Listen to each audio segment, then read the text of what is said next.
Good evening, everyone. I know you missed me. Um, Welcome back, and sorry for last week, but here we go. How low can Rocket Lab stock go? We're going to find out. While a new generation of spacecraft heads to ISS, one got a little lost along the way, but finally made it. Now, while China marches on with their new rocket tests, NASA finds itself at a crossroads. We'll talk about that briefly. Cetus Space is floating a $9.8 million stock sale, and the lunar helium deals that are being made now seem to be the biggest sale of off-world resources, and we're not even there yet. So, and someone else says on Space News, if we're going to lead in the future, we need to go all in our industrial base. And someone I've known actually for a long time has mentioned in this article, Africa sees space as a means to an end. All this and our guest, Dr. Doug Plata. From the news desk at the Center for Space Commerce and Finance, my name is Thomas Andrew Olson, and this is The Unknown Quantity.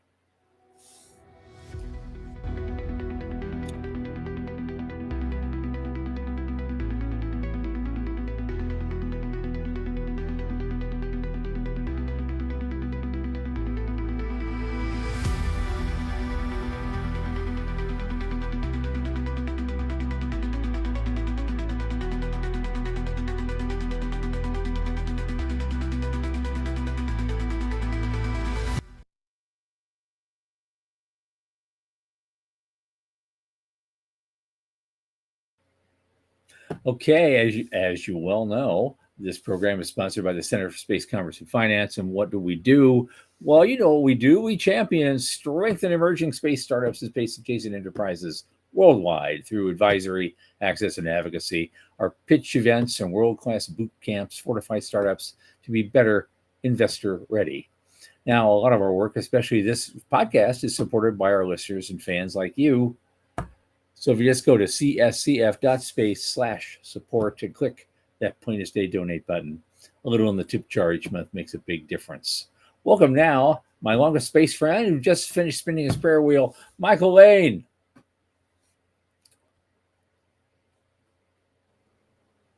There he is. Hey man, Hey, what's going on? I'm good. How are you? I'm doing all right. I'm prepping for both the Space Generation Congress and IAC coming up Right? mid to late next week. We will be doing at least 2 live shows Right from on. Sydney. I'll be 14 hours ahead of you, but it's just kind of cool because you'll be doing that 8 p.m. The first will be that 8 p.m. Thursday night slot, but for me it'll be 10 a.m. Friday. Yeah. So I've already gone through a whole day of activity. I'll have a lot to talk about. We'll probably get Marcelo Bolt back with us, and Right maybe on. the winners of the pitch competition that we're doing. Wait, what pitch competition? What? What are you Oh, talking the elevator pitch competition that the center is sponsoring. It's on the opening day in the afternoon of the Space Generation Congress, and they're going to be. I think at this point we were looking at streaming it live, but Yeah. they got jittery over that, and so I think they're just going to record it and then put it up later on a YouTube channel or something. And Okay. so we'll have a link to that by the next day. Yeah, but we've got 10 finalists and 2 alternates in case a couple of the finalists can't show up, and they all Terrific. look really good. Yeah. In fact, on Saturday morning, I'm having a big call with them Cool. to just give them a little bit of advice on how to do your pitch. We're not doing a formal boot camp; we don't have time for that now. But I'm gonna do a little bit of it. I'm gonna try to get them to go, just dive in like we usually do and say, okay, Sure. do your pitch. Yeah. I'm What do you timing got? it. You got Show 3 me. minutes. Yeah. Watch them struggle. Right. Right. That's always fun for me. Well, but it's fun because we always see such incredible growth from day one to day three. Yes. It's night and day. So we don't get to do that this time around. The stakes are a lot less this time around, but Right. still it's exciting. And I think that's one of the things that really differentiates our business plan competitions is that boot camp. So I'm excited to see how the contestants How it works do. out. It's also we're trying to create the groundwork for a longer relationship with the Space Generation Advisory Council. This Yeah. is going to be a great source of new blood coming up in the industry, and we can be a part of helping them do that. Yeah. And at the same time, we might get a few interns out of it down the road. So that Yeah. wouldn't hurt at all.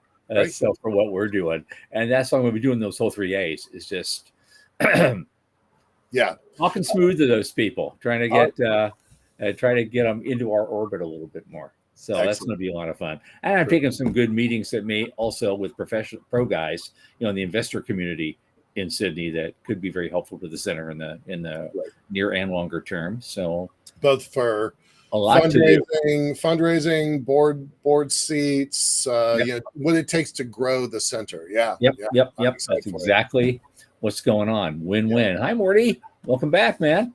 Hey, now I want to in that process, I want to mention something. We have because most of our funding comes from grants or donations of different kinds from major donors, and we get some little stuff in the tip jar once in a while. But we're going off on another path. We're launching that today. I just want to talk about it very briefly. You can now support the center via product sales. I spent a week learning how to do this, and with the Tom Woods Group, they're very, very good. I just wanted to plug them. So tonight we're launching a new service where we'll be over time offering a variety of e-products to inform, assist, teach, inspire, and perhaps even entertain people in our community. We're not only entering the world of affiliate marketing, we're going into 2026. We're going to be offering all sorts of private label, white label products, and a few homegrown items I'll be talking about in the future that we think will be of interest to entrepreneurs of all types, from just out of the garage to Series A. So tonight we're teasing you with a free download of the 5 things you can do to get your new company off to a fast start, followed by a product offer that will speed things up even more and introduce you to the world of AI, if you're not interested already. And we have we have a link up there for you if you're interested, and you can start your new journey right there. And we thank you for the help. We're going to be, we've got a whole huge mailing list we're going to be promoting this stuff with, and there's going to be more things in the pipeline over the next few months. I think, sooner or later, you're going to find something that you really like, and that helps us a lot too. You don't have to get everything, and no one ever does. You have a huge mailing list, maybe 5% will actually do something, but it adds up. The mailing list adds up. I learned, and one of the things I learned at this thing is that one good email is the equivalent of 75 contacts on social media. Wow. So if you just want to, do your thing on social media, that's great. Good luck. You better have 1 million followers if you're going to, get anywhere. But a good email address will take you a lot farther. And this is how a lot of people make a lot of money doing really well selling products like this. It was amazing the world I just stepped into. We're going to be talking more about that as the months go by. Let's move on to the news, my friend. Okay. I do these things kind of in clusters, because there'll be a couple of links that kind of fit with each other, and that happens. We got 3 stories that have that. They have like several links associated with them, and so again, we start out with, well, how low can Rocket Lab stock really go? This is amazing because they floated this big offer and it's just slipping. I don't get it. So because they've been doing so well and now they're hitting this wall apparently. Yeah. There's that. Yeah, it's really interesting. So this is beyond their IPO, right? Their IPO 4 years ago. I had to look all this stuff up, so it's a little fresh in my head. IPO 4 years ago, and I went and I looked at their stock price, like year to date is interesting. The last 6 months is interesting, but they have had a really interesting ride, right? They came out the gate at $18, popped up into the $20 range, no big deal. That was 5 years ago, almost 5 years ago. Then they slid all the way down to $3.50.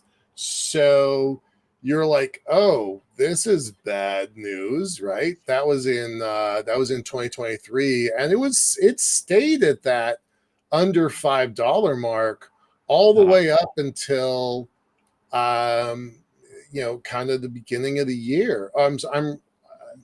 Yeah, it's coming. And It's coming back. They say as of today, yeah, it's trading at 47 on this article. yeah, It was just yeah. published yesterday, but the fundamentals still suck.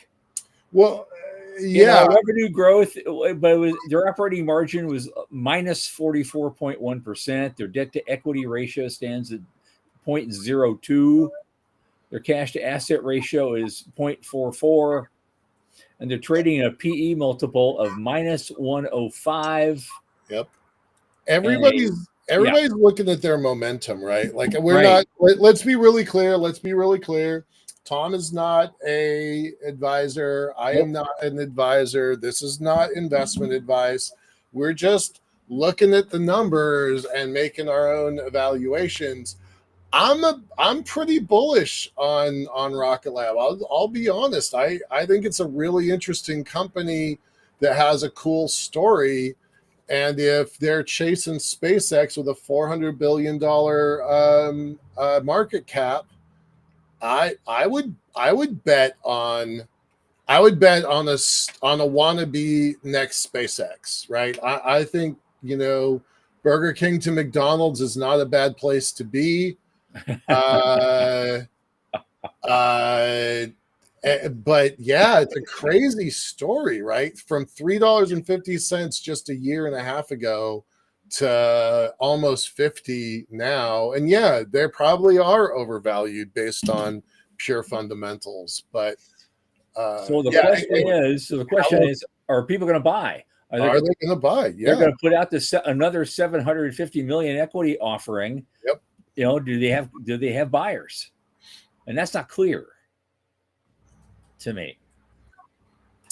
It's not clear. But remember, it wasn't that long ago. What was it? What was the company that went out and did their IPO and got billions more than they were expecting? And we were a little bit naysayers about that. That was just a few weeks ago. Oh God, yeah. So I don't know. I'm not. Full disclosure. I don't have any equity stake in any of this stuff. This is not Michael Lane doing his first crowd fund, which shocked the hell out of everybody. Remember that one years ago? Right. Yeah. Oh yeah. I do. I remember. You thought you were going to get 10K and you got 100. It's like you never know what you're going to get. Is the point. Yeah. You never know. No, for sure. All right. Anything else on Rocket Lab? Moving on, man. We got three things, but one topic in a hurry coming up. There's a big article on Hackaday talking about a new generation of spacecraft that are now being built ahead to the ISS. And of course, the theme is basically, NASA's figured this out. They don't want to put all their eggs in one basket, which makes perfect sense. Mm-hmm. But on the very first flight of one of these new eggs, which is Northrop Grumman's Cygnus spacecraft, and it's big, and it can carry 11,000 pounds of supplies and scientific instruments. And after it was launched, it had a very high profile malfunction, and it just kind of disappeared for a while.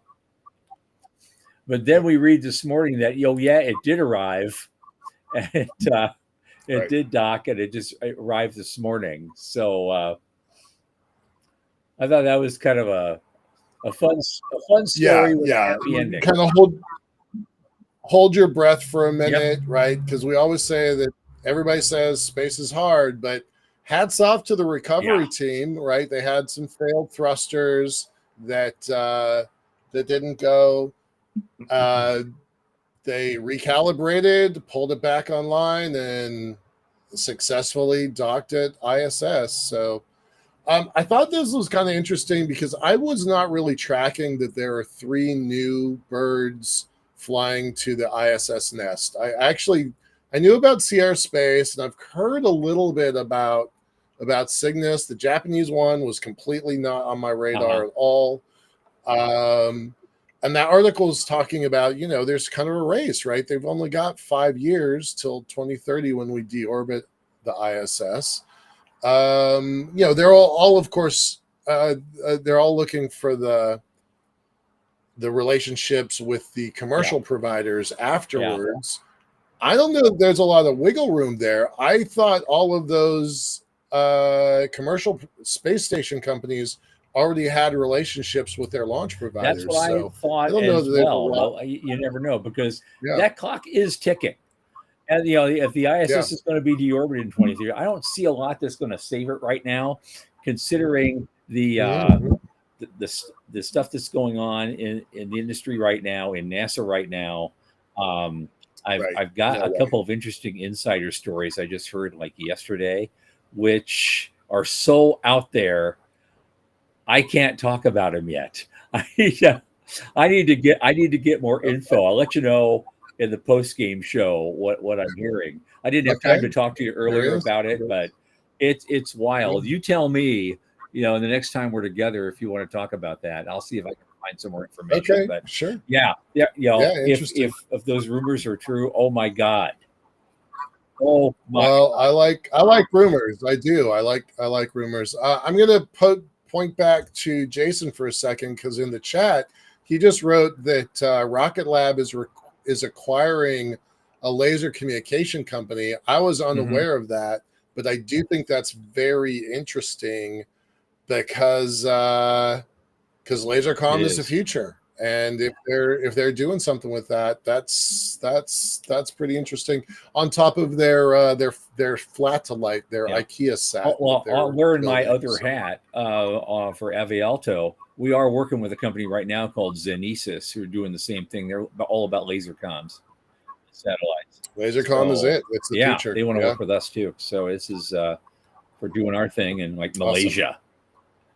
Yeah. Because the lasers can't go through weather very well, but we're above the weather, so they can beam their stuff to us, and we can convert it into, Ka, Ku, C-band, whatever, and run it that way. Awesome. All right. What else we got? Oh, let's see. Well, China is on the move again. They've just made a big test in another one of their rockets. And it passed 1,000 metric tons, something or other. And so, 1,000 metric tons of thrust, that's 2,200 pounds times 1,000. So, that's a pretty big engine they're testing. And they're right there. Pretty big. It's only 35-second burn, but hey, it was a good burn. And so they're just moving on. 2.2 million pounds of thrust is nothing to sneeze at. And of course, you cluster those, you've got another Starship on your hands.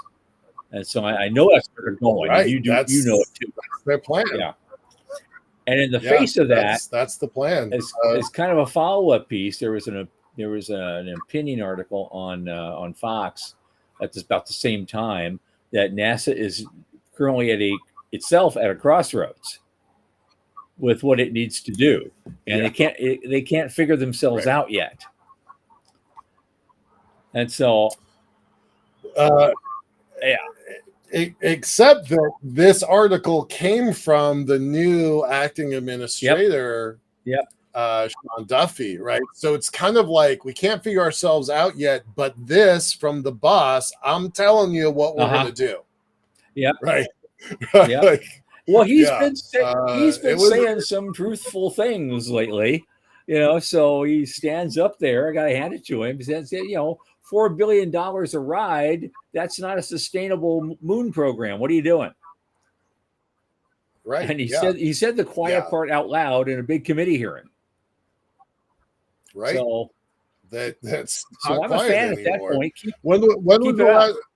When was the last time I sent you a Fox News article? Did you notice that? Like I try to be fair and balanced. I'll pull sources left and right. I'm not a big fan of them either, because they they just kind of go for the I don't know what it is. I'm not a big I get other sources. I have like 200 RSS feeds from around the world. I don't go to I could put a good story together pretty quickly if I focus on it. The legacy mainstream news sources, I really avoid except as a last resort usually. But this Right. is actually pretty We, good. we well, I like this. First, I'm just gonna quote Duffy. Two bold directives making America's Yep, intentions clear. I know it's going to be long. sure, Just bear with me because I think it's really absolutely. important. First directive: fusion surface power for the moon. Past lunar missions were limited by lunar constraints. No crewed mission has lasted more than Hmm. 3 days. By the way, I was at the National Academies this last week. I learned an interesting fact. Surface activity of walking around on the moon is less than 50 hours. Less than Yeah, 50 that's our hours. entire From experience, and right, the right. generation that did it is dying off. Right, exactly. So this directive calls for incorporating small modular nuclear reactors to provide reliable continuous energy for future lunar bases. This technology has been studied and designed through multiple administrations. Today, we're finally taking it out of the lab and into the field. If this guy doesn't do anything else for the rest of his career, I'm going to be satisfied with this one thing. That's how strongly Okay. I feel about that. All right. Second directive: accelerating commercial space stations in low Earth orbit. The International Space Station is set for deorbit in 2030, and without a transition plan, NASA risks losing continuous U.S. presence in space. I find that unacceptable. That's my editorial. Okay. Continuing. America must never surrender low Earth orbit. To that end, this budget accelerates development of commercial space stations, partnering with industry to ensure no gap between the ISS and the rise of the new orbital platforms. I'm going to amend my earlier comment. If he does this one, I'll be Okay. satisfied. So either one or both will make him a hero in my eyes. And that is a kind of a surprising statement from me, but I And I think, stand by it. yeah. I think those are the two most important things And we just can to do add right one now. last thing on this, I do agree with him when he Mhm. says the stakes could not be higher. For the first time since the Right. Cold War, we face a formidable rival. China's advancing plans for a lunar base.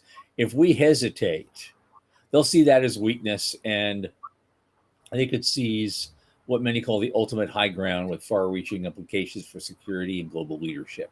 And he's right. We cannot afford to let that happen. So, Absolutely not. No. okay.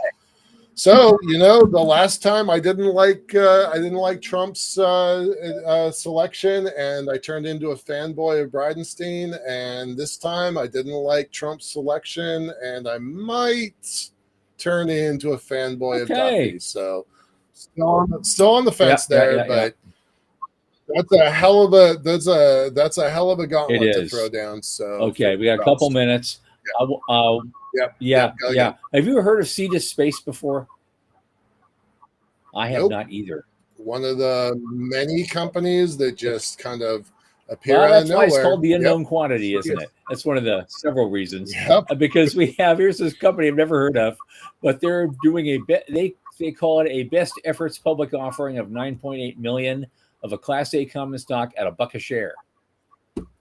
Now, Cool. not really think equity is serving as a placement agent, but that's the whole story. It doesn't really tell me Yeah, that what doesn't they say do. anything else. Why should I buy this Right? dollar Not a stock? bit. Right. Space Yep. Exis Yep. reimagined. Okay, reimagine it for me on a page. Shoot what? And this is Like, give me Space something. Give Daily. me something to work with. I know Simon Mansfield. He knows better. Yeah. Yeah. Right. This is a bit of a strange Yeah, puff piece. So, no other information. Just a company deciding yeah, to do a. It's not an IPO, but it's yeah. There's the five yeah, W's and the H, but it's bare bones. It's like, yeah. yeah. It really What? is. Just a simple 3 lines. What does Sea to Space do? That's it. Just that. All right, Yep. moving on. They've got as much airtime as we're That's going to right. give them. That's right. That's right. Okay, so the moon mining thing has become a big, big deal. And it's probably one of the biggest deals for a place we haven't been to yet. It's the biggest purchase. They're Yep. declaring it. The moon helium deal is the biggest purchase of natural resources from space. We're not even back to the moon yet, but they're already making deals and buying resources. And it's a Finnish tech firm. has purchased tens of thousands of liters, spending over 300 million through Interloon. We talked about them last time we were together. We've talked about Interloon 4 or 5 times, right? And this is great for Interloon. They're spending, I hope they're paying on delivery rather than giving them the money up front. Yeah, it is. It's a pay-as-you-go program. They're not. I'm actually going to talk to an interesting bank tomorrow, and I'm going to ask them what they think about this deal, because it could be a bellwether for the whole industry if this plan goes through. I mean, if they really are able to fund off of this, it actually could be a game changer. This is definitely the deal of the week. $300 million. Add another zero to that in the future easily with other deals. Yep. If this works. Yeah. Yep. Yeah. Exactly. Yep. That would be insane. Now here's my problem. Well, the space-based solar power cult has that I'm a part of. They've been trying to raise money off of power purchase agreements for years, decades, and they've never been able to succeed. So that is one of the things that differentiates. Can Interloon finance off of this power? I know why they're having a trouble, because they can't seem to get their act together with regards to power beaming itself. If you're putting 500 watts in and only maybe 3 watts are coming out the other end, that's a big ratio to overcome.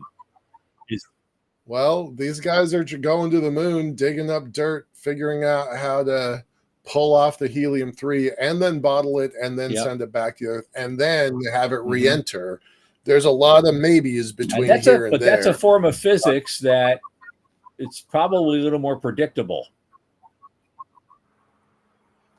Is it? Physics and engineering. Okay. I'm not sure that I agree, but I get your point. Like I hope that this makes a big dent in this community. Yeah. I hope that this, because I don't like the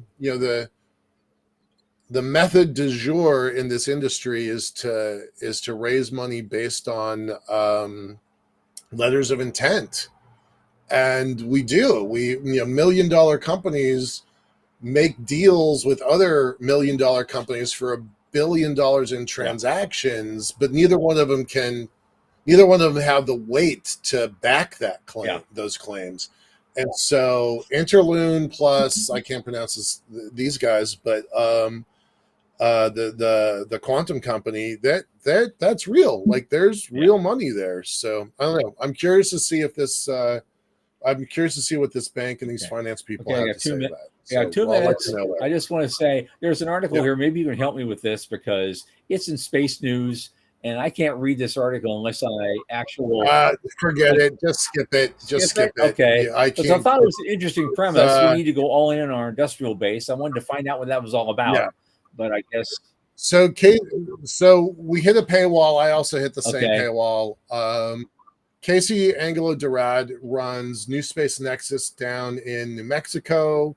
It's an economic development group that used to be focused on New Mexico, and then it got kind of a national presence. It runs the industrial space-based meeting that I tend to go to every year.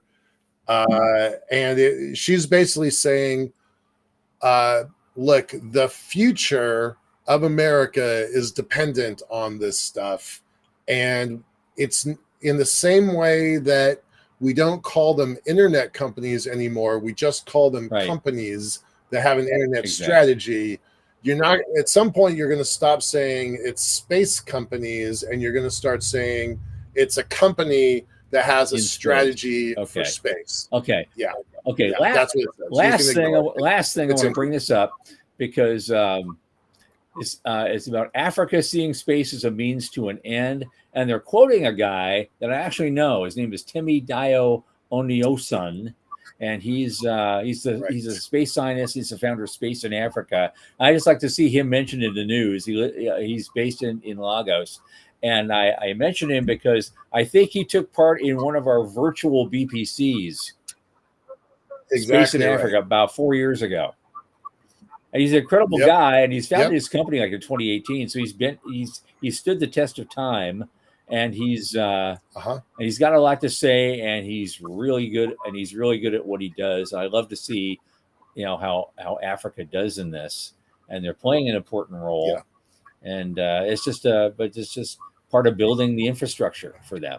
Um, He was instrumental in the creation of ESA's version, sorry, Africa's version yeah, of ESA. So 17 came together countries came together absolutely. to develop a community Yep. program. Okay. So hats off Right. to I'm that just going guy. to leave that We've link watched. for everybody and get a chance. Check it out when you Yeah. can. And that's great. And now I think it's Yeah. time. I want to give us the grand time. We did it, Michael. We got through it and we didn't overtalk. Yes. Good on us. That's Good great. Our guest on us. tonight, again, he's back with us, Dr. Doug Plata, MD. He's also the president and founder of the Space Development Network, and he has a lot to say. He's got some interesting images to show us tonight, and I want to see what he wants to talk about. This should be good. Doug, welcome back. Hey, Doug. Hey, thank you. How Appreciate are it. you? Yeah, Of Sean, can course. we Happy to have you always. appreciate it? Good to be back. Sean, can we show the presentation? There we are. Okay, so the title here is A Fresh Start Beyond Earth, and I'll go for, I don't know, like 10 or 15 minutes here, and feel free, you guys, to interject if you wish. But let me just go ahead and give you an overview on the next slide there. And then the next slide. So I'm just going to give sort of the context, and just describe in a nutshell what it is I'm talking about here, the new start beyond Earth, and then get into some of the categories of what categories of new start might we be doing. And that would include timekeeping standards, electrical, and health and social. So these major categories. We don't have time to get into all of these, but we'll go one by one. And next, there, Sean. Okay, so the context, and next slide. So, Michael, I think you and somebody else coined this term, the Starship Singularity.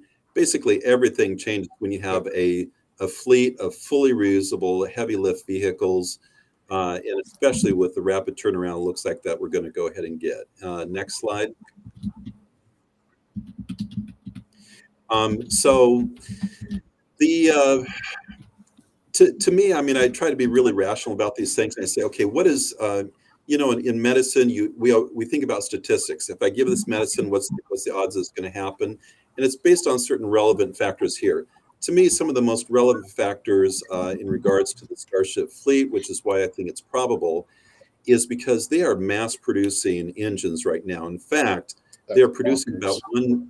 about between one and two, maybe closer to two Raptor engines per day, which honestly means that there is a warehouse, somebody with hundreds of engines. I would love to see that.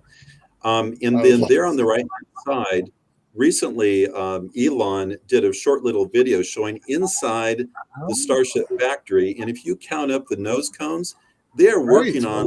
What? We have 7? flight. Uh, it gets up to 6? flight 22.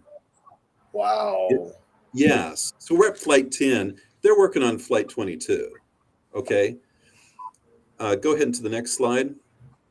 And so Elon's goal is not just 1,000 ships, but in the early 2030s, in the multiple thousands. He's even talking about 1,000 starships per year. And so, he's got this long-term goal of establishing a self-sustaining city on Mars by, he's saying now 2055, 30 years from now. And honestly, as I take a look at the Starship factory and everything, I think he might be on a path to doing it, actually. Okay, so this is the Starship Singularity. So that's the context. Next slide.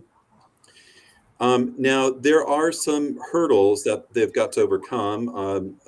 Propellant depots is one of them. In my opinion, as I take a look at the details of propellant depots, the construction of it, multi-layer insulation, the launching it, the aerodynamics of launching it, which is just like a normal Starship, and then docking, which America really hasn't had much of docking failure, you know, over the last 40 years, and then the coupling, making sure there's no leaking, and then actually and then transfer, which has already been done in space by the Starship. NASA paid them to do that, and then storing it with zero boil off, and that has been demonstrated with the thermodynamics in the laboratory environment. And so, as I take a look at the details, I personally don't think that propellant depots are going to be any sort of showstopper at all. I think it's actually going to be pretty successful. Next slide. Okay, but there is the thermal protection system, and that is one of the bigger problems. And they are working on it, but they've been working on it for several years and haven't really solved it. But if you think about getting started on it, this is a really nice to have. It really reduces the cost if you can reuse the upper stage, but they're all reusing the first stage. And that's 33 engines. So 33 out of 39 or thereabouts engines. I think we can start doing a lot of things even before we have full reusability of the upper stage. Elon believes they can master it. I think that it's looking pretty good, but it's certainly not a solved problem, so we'll have to wait and see on that one. So that's the concept. Okay, next slide. So let me go ahead and share with you about the concept. And next slide after that. So if you think about with this context of the Starship fleet, we are looking at really a fair probability of establishment of a large and growing base, probably an international base on the moon, and then with the revenue of the Starlink, honestly, even if the government can't figure out what they're doing, SpaceX is going to have as much or even more revenue than the human spaceflight portion of NASA's budget. So frankly, SpaceX is going to be in the driver's seat when it comes to Mars, and they are hell-bent on establishing large settlement on Mars. I mean, it sounds crazy, but they're on their track to do that. Okay, so the next slide, categories. So as we're thinking about establishing humanity's first foothold on the moon and Mars, as humanity, we're really given an opportunity to say, as we establish new branches of humanity, maybe this is a good time to think about making some changes in how we do things. And so this is an opportunity to do a fresh start on the moon, a fresh start on Mars. And what sort of fresh starts might we want to do? So go to the next slide. I list some categories that I've thought of. There's timekeeping. Some of this is absolutely essential. How do we keep time on the moon? How do we keep time on Mars? How do we do months and these sorts of things? And when it comes to business and finance and commerce, especially when it comes to the moon, coordinating between the moon and Mars, there's a timekeeping issue involved with that, which we'll get into. Standards. Now, you guys, I mean, we've done, between our organizations, we've done some work on logistics, and that is obviously something that is necessary if we're going to have a really good functioning, Earth, Moon, Earth, Mars, economic, econosphere. Okay, and then we could think about a lot of our electrical systems are legacy sorts of things that we got from like the 1900s or something.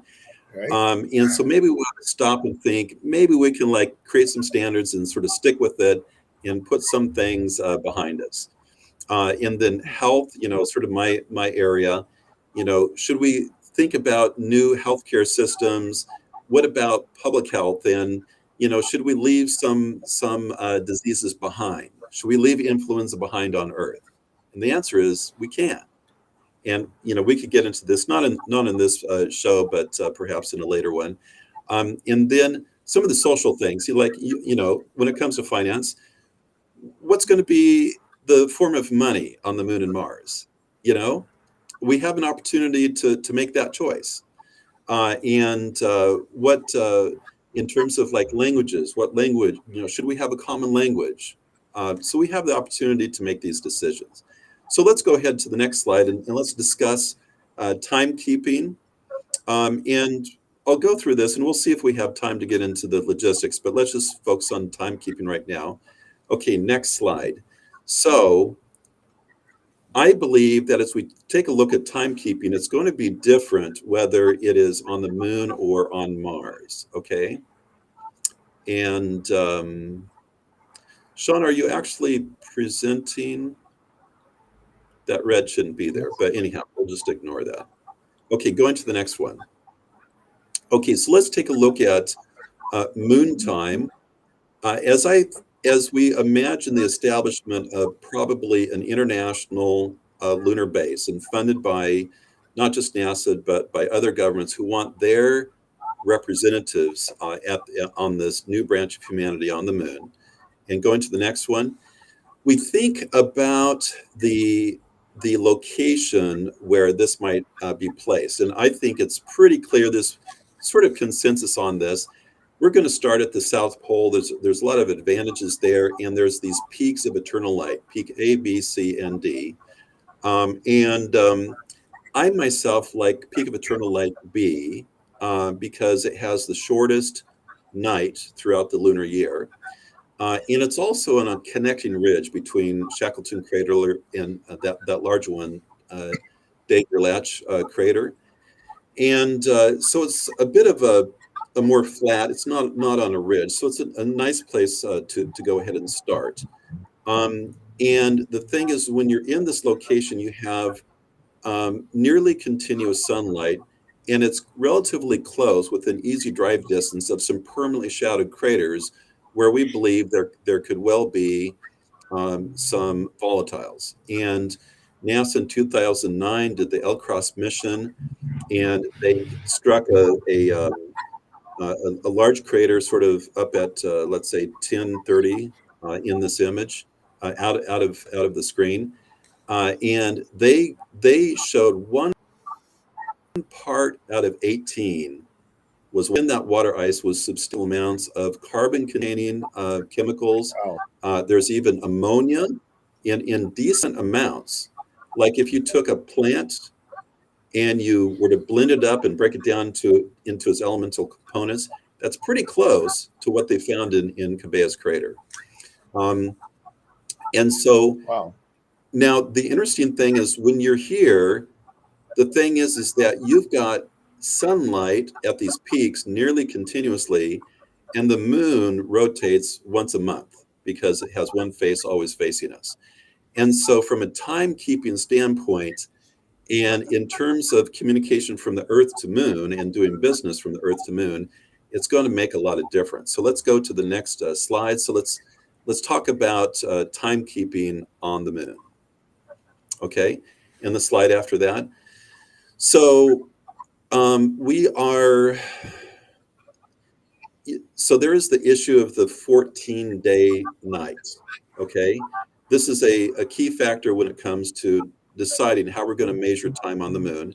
And then the next one, and then the key difference between the moon and Mars, and this is really a point I want to emphasize, because when it comes to viability of the moon versus Mars, I think this is a critical factor, and that is the moon is within live video reach of Earth. That means you with a 2.6 seconds round trip delay, speed of light delay, you can carry on a reasonable conversation with people, and you can conduct business by people. You can do consulting, and I'm telling you, the people who go to the moon, these are tending early on. These are going to be wealthy private individuals. They're probably going to have a lot of expertise, and why not continue to do business from the moon? Okay.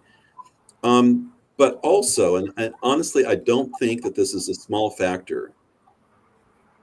64% of people who are retirees, people who are like freed from child-rearing responsibility, freed from occupational responsibilities, Right. 64% are married, which means if you go, you're probably going to have to convince your spouse to go.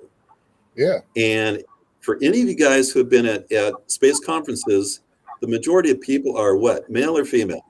Male, and they're by themselves. And they're by But it's a themselves. lot Okay. better than it used to be.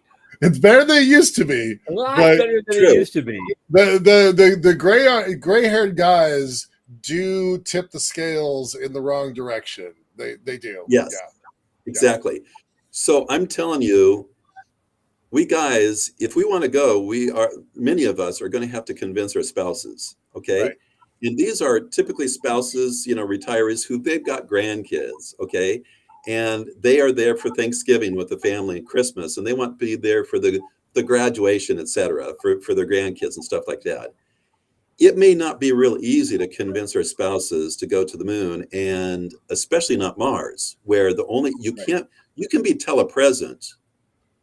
And I'm not just talking video, I'm talking you can like have little rovers with screens. You can physically be present on Earth if you're on the moon, okay, through telepresence. And so, the moon may be the only place that some grandmothers are willing to go because they want to remain in contact with their loved ones and their friends on Earth. From a business standpoint, being able to communicate relatively real time might be a factor in considering, do I go to the moon or Mars? Not to mention the travel time and these sorts of things. Losing 6 months of your life going to Mars. Okay, so these two factors, the 14-day night and the proximity of the moon to Earth. So how do we measure time? Let's go to the next slide. And this next slide is illustrative of the telepresence and the video communication. Sean, can we go? Yeah, there we go. So you can, I've done it. I've done 2.6 seconds time delay communications with people, and you can easily do it. Okay, so the next slide. So in my opinion, it's all about the time zones, because the people who go to the moon are going to be able to be in communication with their home countries and their loved ones and their colleagues who tend to be in the time zones from the countries that they came from. Okay, so go to the next slide. So where are the bulk of people going to be from? And I would say North America is going to be a significant percentage of the people that move to the moon. And next slide.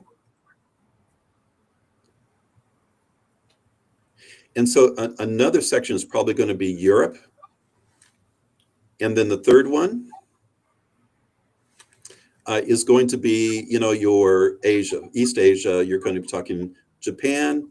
I'm thinking GDP and who can afford to go to the moon and Mars. China, Australia. Okay. Now there is India there as well. So if we think about, I was going to bring up India.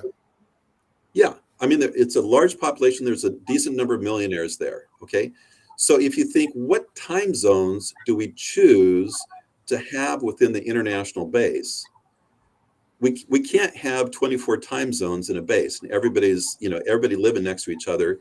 So I'm guessing, and I'll see what you guys think about this, but I'm guessing that it's going to come down to 3 specific time zones. Let's go to the next one. That's So just that what I was going to first, say. Yeah, as guys, we could average them out and go to 3, and that should be good enough. exactly. So I would say probably Eastern Standard Time. So everybody on the East Coast, they get to be in the same time zone as they are. But you know what? I live on the West Coast. I communicate with people on the East Coast all the time. It's doable. And then when you're in like Brazil, you're still close enough to Eastern Standard Time. And so I would say for that part of the world, Eastern Standard Time will do. Okay. Now for the next one, I'm going to say CEST, that's Central European Standard Time. Not too far from England, not too far from, I don't know, who's there? Your Middle East. Your Middle East is not too far from Central European Standard Time. Okay, now But what about that third time zone? So what I would say is I would place it on the western side so that you're not too far from Japan, but you're also not too far from India. And so I would say those three time zones make the most sense. So going to the next slide. So I would say the international base has three time zones. Okay. Now, this does mean that when you're in the base, you may want to have sort of a line drawn on the ground or some section. And when you cross from one part of the base to the other, you are going into a different time zone. Okay. But it does mean the people within that Western, that Eastern Standard Time, it means that they are interacting with each other within their same time zone. But they are also able to interact with people back on Earth where they live in a reasonable time zone too. So they are connected. If you're doing business, you gotta be available to the people who you're in your country that you're doing business with. Make sense? Okay, but it means within the space, some people are asleep while other people are awake. So Right, if you want to get everybody together in a community event, what time do you do it? You do it noontime in the Central European Standard Time. That's my guess is how it will work. I could be wrong. What do you guys think? I would actually move it to West Coast because it makes it a little West Coast US, because it does make it easier for folks, further to the west. But Hawaii? other than that, I actually kind of like your math. It kind of makes some sense to me. Yeah. I don't think there's enough people in Hawaii to To accommodate them. justify. Well, I was trying Or kind of Alaska. thinking about it's a little Sean, go back to the map where it just shows all three. There's a big gap between backwards. Sorry. There's a big gap between the east coast of the US flipping all the way around to the Asian. Michael, there's a big Pacific there. Not very many people are living in the Pacific Ocean. Yeah. All right. Yeah, but I thought that was pretty clever. I was kind of wondering where you were going to go with this, but okay. But and we've got 8 minutes left on the show, and it's clear that we're not going to get into logistics. So let's just go ahead and continue. Sean, if you could show Mars time, the first Mars time. Well, he's having some trouble with sharing, so just give him a second. Right, and and also we do have a couple of questions from the audience. I like to get a couple of those in. Can you read? Aiden is asking, as humanity settles the inner solar system, should a solar system reference time be established, and how would you go about doing that? So he looked at your ideas and then he extrapolated what's the next thing. How would you make a solar system wide time reference?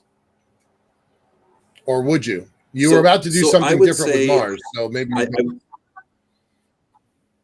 Yes, exactly. I would say Moon stays connected to Earth, but I would say Mars does not, and that's what I'm going to get into next. I think Mars needs to be on its own separate system, and then I imagine if you're out in the asteroid belt, if you're on Ceres, you're on your own time zones. In my opinion, Ceres might be a little different because.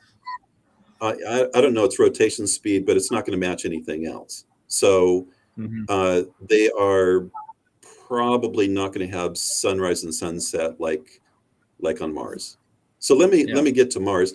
Sean, are you able to project that? Well, there's something I wanted to ask a question about Mars, though, because I presume that sometime in your life you read Stan Robinson's Mars trilogy from the 90s. I actually have not.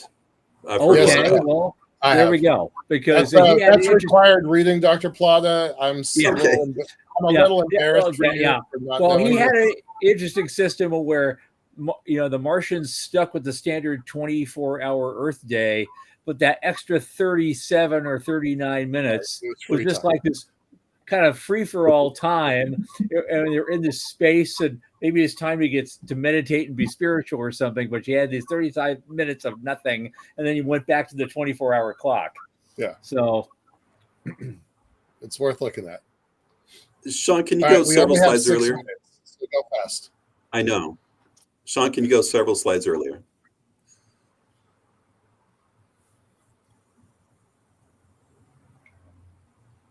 Okay. So let's talk about Mars time in next one. So as you guys are mentioning, 24 hours, 39 minutes. Okay. In the next, and it's not within a video reach of Earth. So those are the two big factors. That 24 hours, 39 minutes is awfully close to Earth, and our circadian rhythm is actually maybe a little bit more than 24 hours. So we're almost like Martians. Okay. So next. So the next slide. There we go. Okay. So my friend and colleague Bruce McKenzie, he has come up with a proposal which I think is fairly decent, and this is not the final word, but this is an idea, and that is when you're measuring time scientifically, you want to match with the science that's been done on Earth. So you use Earth measurements, okay? But when you're measuring time on Mars, days are sols. That's become an accepted term. A Martian day is a sol. But then what do you do with time? You could measure time on Earth by using this Robinson's idea of you hit the pause button for 39 minutes each day, and you still keep the seconds, etc. Bruce is suggesting that no, we don't do that. It's going to mess up timers, electronic timers, etc. So he says, let's create our own system. It's going to be pretty similar to Earth, and that is, and it's a metric time system. So seconds he will call beats, like a heartbeat, and it's pretty close to an Earth second.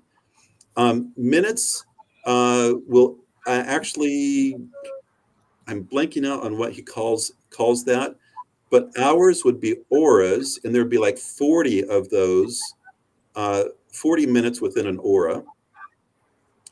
I'm sorry, minutes are called mils, M-I-Ls, and there's a reason for that. It's a 1,000th of a day, okay? And then you have auras, and then by doing this, you'll have, 10,000 beats per day, okay? Which allows you to do some sort of metric time system. So there's an idea. Let me go to the next one. Now, when it comes to months, this is, I find really fascinating. Mars has 668.6 sols per year. Its own Martian days per year, okay? So now what we need to do is when we think about a calendar, we need to think about what week length should we have? Should we keep it at 7 days per week? How about the month length? How many days per month? And then finally, how many months per Martian year? Okay. So here, the next slide, this is what I have come up with as a proposal. Okay. Let's go to the next one. Okay. So if you say, let's stick with 7 days a week, and we do this for a couple reasons. Number one is there's a number of major religions that have a weekly standard. Okay. Obviously the Jews, but also Muslims, but also Christians every Sunday. So, and everybody's used to 7-day week. And honestly, 7 days works very good in 365. I'm losing you, Doug. Can you still hear me? Yep. Still hear me? Okay. So 7 days works in 365, but it also works in 668, and I'll show you how. If you have 7 days a week, 4 weeks per month, and you have 24 of these months, it comes almost exactly to the number of days, number of sols in a Martian year. Okay, with the exception that the last month you have 3 less days. You got to throw in the leap year as well, but we won't get into that. Yeah, sure. This is better than an Earth calendar. It is 28, 28, 28, 28, 28, 28. It's just like in the beginning of the month is the same day for that year. Okay. Now, The problem is how do you name 24 months? Here's my suggestion. There's 26 letters in many alphabets. So let's stick with that, A to Z, and let's name the months. The first month starts with A, the next one starts with B, etc. So you can already guess as to what it's going to be. And then what I would do is I would keep summer, the fall. Yeah, season, good. like winter, spring, summer, and fall. So it'd be win would be the first month in winter, and then on down into ring for spring, some for summer, and fall for fall. I don't know. We'll see if it catches on. But this is my idea about how you can easily learn 24 things. And then finally, when is Mars year one? Hold on, Doug. We're kind of out of time, so you got to wrap this up. Okay. This is the last slide. Okay. All right. Go ahead. Okay. When is Mars year one? I would say it should be when the first crew arrives. And then, so that it's easy to remember. It's year 35, and we've been on Mars for 35 Martian years. Okay. And then what should be day one of the calendar? Should it be when the crew arrives? I would say not. I would say started at the beginning of the winter, the winter season, and at some point during that year is when crew arrives.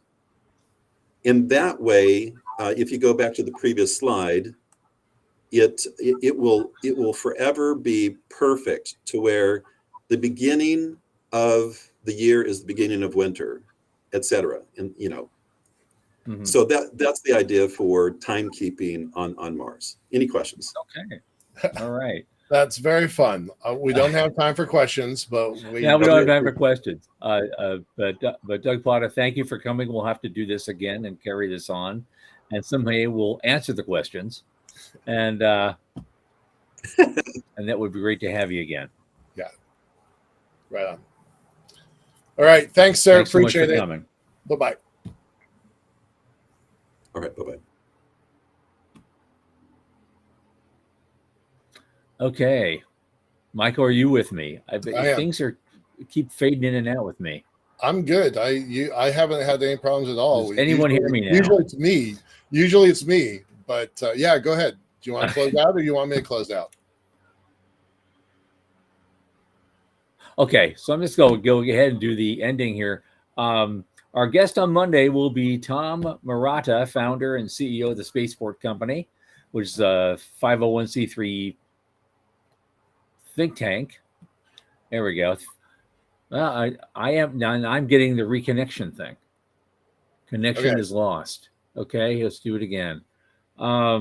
Tom Murata, founder of the Spaceport Company, is coming in on Monday, 8 as usual time, 8 p.m. Eastern. Interesting guy. However, of course, Monday I will not be here, as I'll be on a 22-hour plane ride to Sydney for the Space Generation Congress and, of course, the IAC. And so I'll be back Thursday live from Sydney, Australia. So we'll look forward to that show. Again, from the Center of Space Commerce and Finance News Desk, I am Thomas Andrew Olson.